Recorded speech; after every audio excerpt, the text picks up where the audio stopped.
இது பார்த்திங்கன்னா புதினா வந்து நல்லா வளர்ந்துருச்சு. நிறைய இருந்துச்சு, ஆனால் நான் பறிச்சிட்டேன்.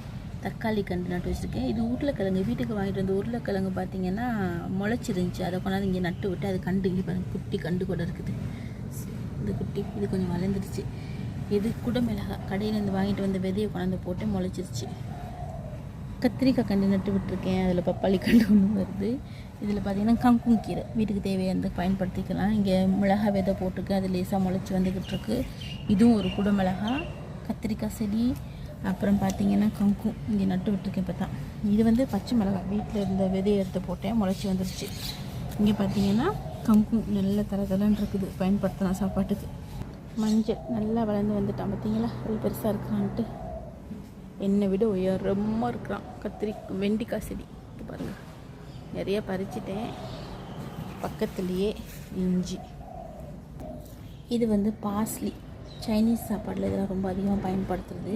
நான் வளர்த்துக்கிட்டு இருக்கேன். நல்லா இருக்குதா? உங்கள்கிட்ட என்ன இருக்குதுன்னு பார்த்துட்டு எனக்கு சொல்லுங்கள். நன்றி, வணக்கம்.